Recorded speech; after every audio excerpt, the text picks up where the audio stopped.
Pemudik yang menggunakan kendaraan pribadi di momen Idul Fitri 1445 Hijriah dihantui kecemasan adanya SPBU curang di jalur-jalur mudik yang mereka lalui.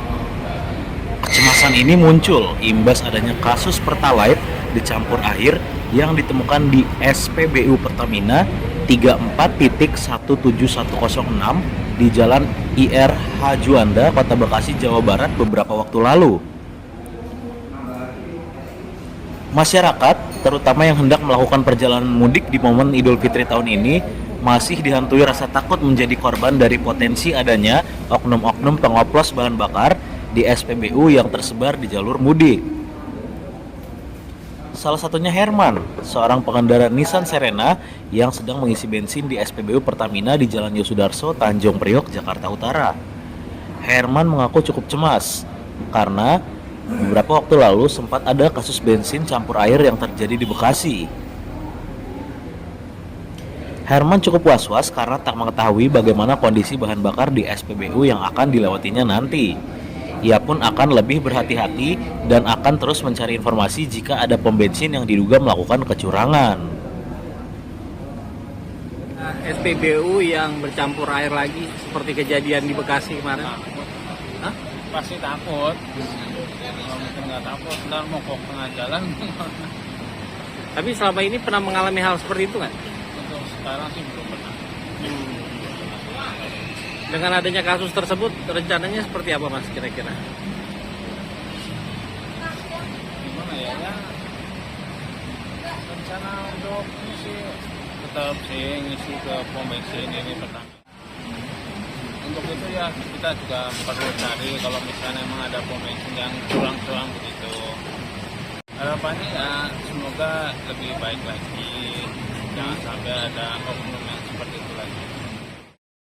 Sementara itu, Sales Area Manager Jakarta Bogor Depok PT Pertamina Patraniaga Regional Jawa Bagian Barat, Sadli Aryo Priambodo mengungkap faktor-faktor yang diduga menjadi penyebab terjadinya kasus bensin campur air di Bekasi. Salah satu faktornya, ucap Sadli, pengelola SPBU Pertamina 34.17106 Bekasi diduga tidak melakukan pengecekan sesuai standar operasional prosedur yang berlaku. Adapun SOP yang dimaksud ialah pengecekan kadar air pada bahan bakar di dalam mobil tangki sebelum dipindah ke dispenser BBM SPBU tersebut. Dugaan ini juga sejalan dengan penyelidikan yang dilakukan Satreskrim Polres Metro Bekasi Kota yang menerangkan bahwa manajemen SPBU Pertamina Bekasi telah menjalankan prosedur sesuai standar, namun manajemennya tidak mengetahui jika mobil tangki BBM yang mengisi bahan bakar Pertalite telah dicampur air. Adapun setelah ada temuan bensin campur air di Bekasi, Pertamina langsung melakukan imbauan awal kepada para pengelola SPBU melalui pesan singkat, kemudian dilanjutkan sosialisasi tambahan bekerja sama dengan Himpunan Wiraswasta Nasional Minyak dan Gas. Imbauan dan sosialisasi ini utamanya disampaikan terhadap pengelola SPBU Pertamina dari pihak swasta, baik yang merupakan skema kerjasama antara Pertamina dengan perusahaan swasta ataupun SPBU yang sepenuhnya dimiliki dan dikelola pihak swasta. Pertamina juga menegaskan akan memberikan sanksi terhadap pengelola SPBU yang melakukan kecurangan. Ya gini, untuk detailnya kejadian di Bekasi itu memang ada banyak faktor.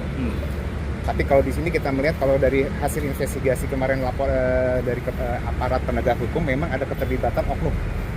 Dalam hal ini oknum baik di SPBU maupun oknum mobil tangki. Nah ini jadi banyak oknum. Di sini banyak serangan sehingga kami di sini untuk pencegahannya balik lagi. Mungkin pembongkaran BBM ini dilakukan setiap hari. Mungkin mereka sudah jadi suatu hal yang rutin. Ketika rutin, udahlah normal seperti itu. Sehingga kami menekankan lagi kepada teman-teman SPBU untuk sekali lagi menjalankan step by step atau SOP pembongkaran. Pertama yang tadi kita lakukan, terutama tadi pengecekan kadar air dalam mobil tangki. Di dalam tangki kompartemen. Apakah ada apa tidak? Mungkin kemarin saya nggak tahu juga apakah dilakukan apa tidak. Mungkin dilakukan, tapi kita juga banyak faktor sehingga mereka mungkin miss atau mungkin mereka tidak melakukan itu. Tapi balik lagi, kami tegaskan lagi ketika ada kejadian seperti itu, kami reminder baik melalui WA group, masing-masing Mas Panut punya WA-nya sendiri, baik pun surat, baik pun kita kerjasama dengan Hiswana, himpunan pengusaha minyak dan bumi swasta, untuk kembali lagi mensosialisasi. Jangan sampai terlena, jangan sampai menjadi rutinitas. Balik lagi, ini harus kita lakukan day to day dan harus kita lakukan sesuai dengan step by step-nya. Agar, balik lagi, apabila itu dilakukan, kemungkinan tidak akan terjadi misalnya BBM udah sampai ke konsumen. Nah, seperti itu. Itu disengaja atau seperti apa? Nah, itu ada udah laporannya di kemarin. Kemudian diberikan sanksi nggak? Iya, pasti kita akan berikan sanksi. Konsumen yang kendaraannya rusak itu dapat ganti? Konsumen kemarin informasi akan diganti oleh pihak SPBU. Seperti itu. Mungkin langkah DPR juga antisipasi Nah, bagaimana? baik gini. Kita kerjasama dengan SPBU ada kontrak. Jadi kita akan mengacu pada kontrak kerjasama, sanksi. Sanksi yang terparah adalah kita tutup atau kita stop supply sampai menunggu investigasi dari aparat yang atau pihak yang berwenang. Download Tribun X sekarang, menghadirkan lokal menjadi Indonesia.